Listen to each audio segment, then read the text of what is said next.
Reddit has been called many things. Funny, educational, a cesspool, but with over 5 million subreddits created, there's bound to be some disturbing posts found throughout the website. r/confession and r/confessions are mostly used for people to get things off their chest, something they've been carrying around for years and haven't told anyone, and usually their admission is quite benign. I secretly took credit for a coworker's idea and never admitted it.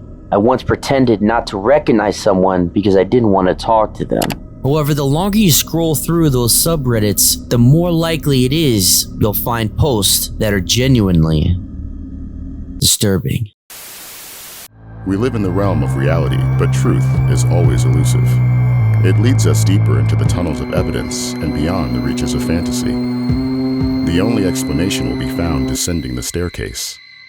Coming down. Welcome back to The Staircase. I'm your half-host, Nico. Been a while, hasn't it? On this episode of Staircase Top 5, we look at 5 chilling confessions from Reddit.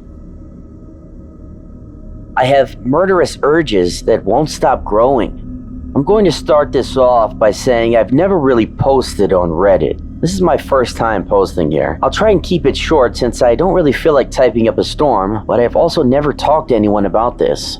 When I was younger, I used to kill small animals. I don't know why, but it was sort of a satisfaction to me. The animals were only birds and frogs, nothing bigger than that, but still. I'm 19 now and the urge to kill just keeps growing. I also want to say that I'd never hurt an innocent person. It's not that I necessarily feel bad for them, but I don't think innocent people deserve to be hurt. If I were to ever act on these urges, it'd be bad people such as rapists, murderers of innocent people, or child predators. I thought about how I'd do what I wanted to do on a long-term scale so I don't get caught, but I always fight the urges away. I don't plan on doing anything, but I just wanted to find some help here on Reddit. My biggest triggers for this feeling entering my body is either the sighting of blood or seeing that someone did something bad to hurt a child or an innocent human in general. The sighting of blood kind of amazes me. I know it's weird, but that's why I came to Reddit. I don't think I'm a sociopath or a psychopath because at times I do feel for other people. Does anyone else get these urges that keep growing, and what can I do about it? P.S. If there's any questions, I'll be responding to comments.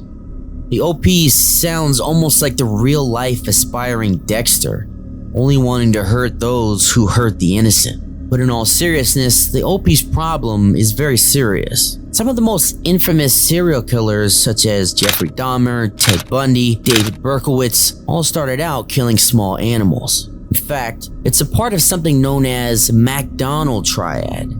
MacDonald Triad, also known as the Triad of Sociopathy or the Homicidal Triad, is a set of 3 factors, the presence of any 2 of which are considered to be predictive of or associated with violent tendencies, particularly with a relation to serial offenses. The triad links cruelty to animals, obsession with fire setting, and persistent bedwetting past the age of 5 to violent behaviors, particularly homicidal behavior and sexually predatory behavior. Most of the comments urged the OP to seek help, while others were quite disturbed. Yeah, our comments are gonna end up on a Netflix documentary. Calm down there, Dex.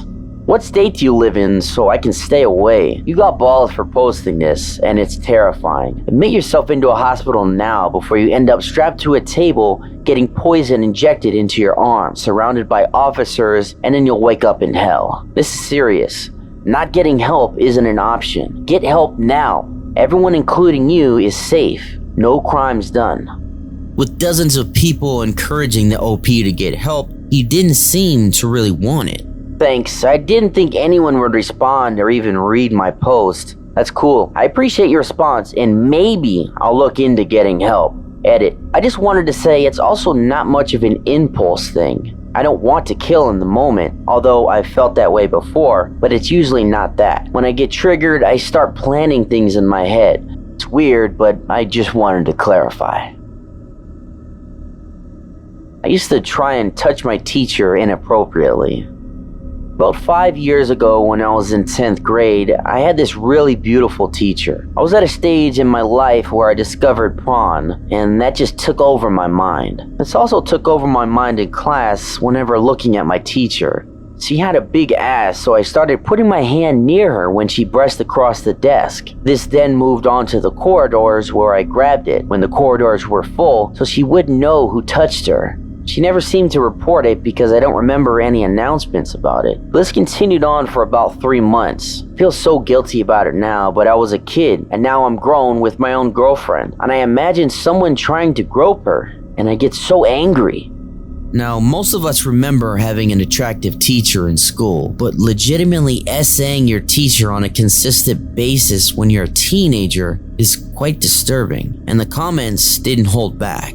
Your mindset is totally warped. You need to feel bad for the distress you caused your teacher. Your actions violated someone's safety. You shouldn't be mad because you imagined someone doing that to your property. Your comment indicated you think that your girlfriend is your property. You're not worried about her safety. You're worried about someone violating what you believe is yours. Until you learn empathy and actively be a better person, you don't deserve a relationship. It kills me when men want props for gaining humanity from proximity to women rather than from being actual humans.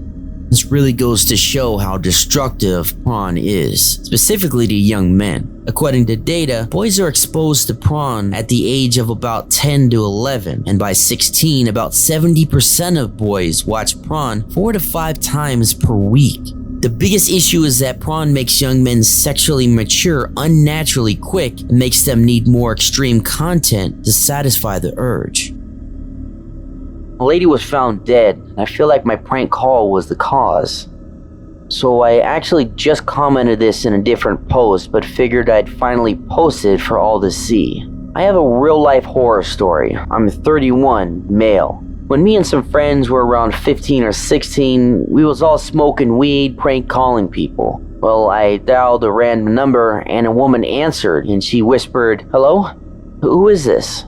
I need help. He's gonna kill me." This lady didn't know it was a prank call. I dialed her number for the first time ever, and as soon as she answered, she said this. Me and all my friends froze and looked at each other in genuine fear. I started asking questions like, "Where is she?" She didn't know.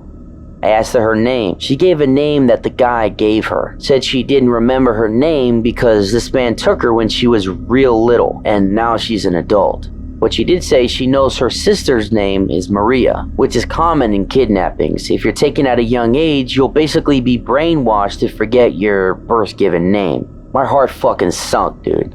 Then she said she was being punished for consistently trying to escape and begged me not to hang up. I told one of my other friends to call the cops now. I asked her why she didn't just call the cops, and she didn't know how. This woman literally didn't know what 911 was. She just knew you could talk on a phone.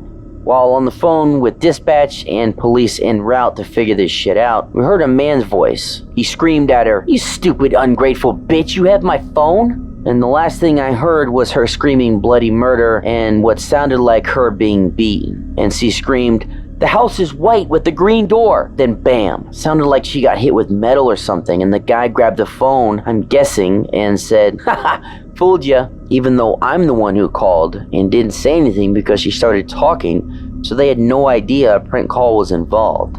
Well, almost a week went by and the police talked to me and my friends, my parents, friends' parents, and at the end of the week, my mom told me they found the lady in Wisconsin, dead and dismembered in some nearby woods. And later, they found the guy. He kidnapped her when she was 5 years old. Police and detectives never had many leads, except they did suspect the guy I heard on the phone. But he was so smooth, I guess they could never find anything on him. And I honestly blame myself. I called her and kept talking to her, and he heard her and then killed her.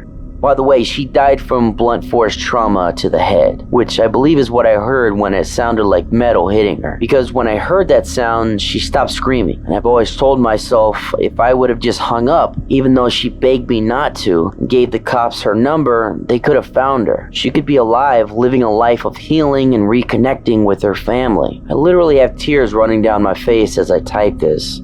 After that day, I never ever pulled any kind of pranks or jokes on anyone again because I'm scared to. Scared I'll do something to get them killed.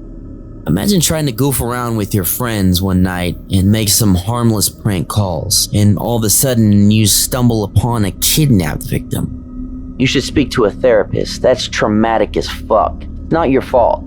It sounds like his killing her was a foregone conclusion regardless. At least she had contact with another human and a glimmer of hope before she passed, because I can guarantee she was going through hell leading up to the phone call. Try not to beat yourself up about it. At least the cops were able to find her and she was able to have a proper burial and start her final rest, none of which would have been possible without the steps you took. Some of the commenters weren't convinced the OP's story was truthful.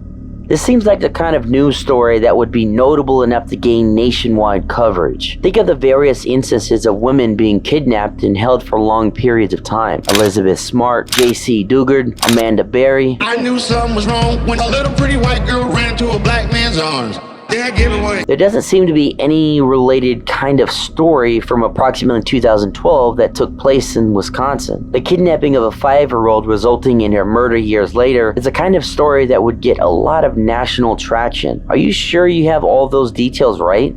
Personally, I'm not convinced it's real either. Although the post seems to give details at first glance, if you look closely, the OP gives zero identifying information to be able to look up any kind of news story. What city was it in? What police department did you speak to? What was the murderer's name? The OP hasn't provided any other information.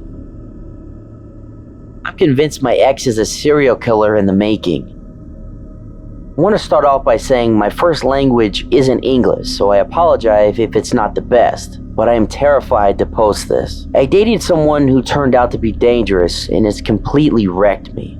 I used to date this guy and for a while, I genuinely thought he was a good person. I was naive. Someone I used to be close to eventually showed me proof that he's an abusive, lying piece of shit. This spring, I got really sick. He accused me of faking my health issues. I'm not. My family and close friends can all confirm I've been dealing with this for years. That accusation hurt more than I can explain. Around the same time he said he wanted to visit me, I was living with my extremely controlling and abusive mom at the time. I've since moved in with a friend. I felt uneasy about him coming. Looking back, that was the moment I realized he had someone try to track me down and dox me. I also found out he had told someone he knows that he wished SA and murder on me. I felt so unsafe I deleted my Facebook. A guy friend later told me that someone in our friend circle had confided in him about my ex, and I am horrified and disturbed beyond anything. I do want to start off by saying I am sympathetic to people who have struggles in their life, as I am consistently fighting chronic depression and anxiety while also having borderline personality disorder. My ex had opened up to this other friend about killing an animal and laughing about it, blaming it on his, quote, identity disorder, saying his alter took over and did it. He'd also talk about how an ex had reported him for nearly killing her during sex, and also blamed his alter for that too. I can't stop wondering what would have happened if we'd ever met in person. Would he have almost killed me too, and then blamed it on his identity disorder? I've spoken to 2 people that I know who are licensed mental health professionals, plus a coworker who actually has dissociative identity disorder. All of them said the same thing. He's full of shit. He's using the disorder for attention and sympathy. My coworker was so disgusted he had to take a step back. I apologized to her for not saying much in the beginning when she asked me about him, and after talking to her, she told me it wasn't my fault, but it scares her that somebody openly faked it in front of me. I just didn't know what to do. I've also been told he has a history of being controlling and abusive even with people in his own friend group. That tracks with everything else I've learned. This whole situation wrecked me. I feel so stupid for believing he was decent. When someone wishes rape, SA, and murder on you, brags about killing an animal, nearly kills an ex and gets reported for it, and then falsely accuses you of lying about a long-term medical condition, it gets inside your head. The red flags were there and I missed them. It's taken a severe toll. I'm still struggling badly with how much it damaged me. I don't want anyone to contact him or his circle reaching out. I have nothing but disgust for that entire group. They feed off each other and it makes me sick. I have enrolled into a mental health clinic and plan to get help for my problems because this entire situation has made me become super suicidal. There's more I could say, but I can't keep going into it. I'm just done. That's all I needed to get out. Many commenters pointed out some confusing points in her post. You've never met him, but he's your ex? Is that correct? And someone else on Facebook that you've also never met told you something about your ex, the person that you've never met. This made the OP provide some more context to her post. Edit. I am planning to get law enforcement involved when I possibly can, since I am weighing all of my options, thanks to people in the chat. I also want people to know I wrote this because even though I am terrified of this being public, I feel relieved that I finally got to share my story. Yes, there is more to it all, but the whole relationship left me traumatized, and I'm grateful for the support. Edit number 2. I'm just going to clarify some things to avoid any confusion to anyone. This was the early stages of the relationship, so me and him haven't met in person yet, but there were plans to see one another. We were supposed to meet in April, but I felt super sick at the end of March, so I couldn't make it work, and looking back on it, I'm glad I didn't meet him, because who knows what he would have done to me. I'm going to get the police involved. I'm just looking into my options and seeing what I can do to keep myself protected.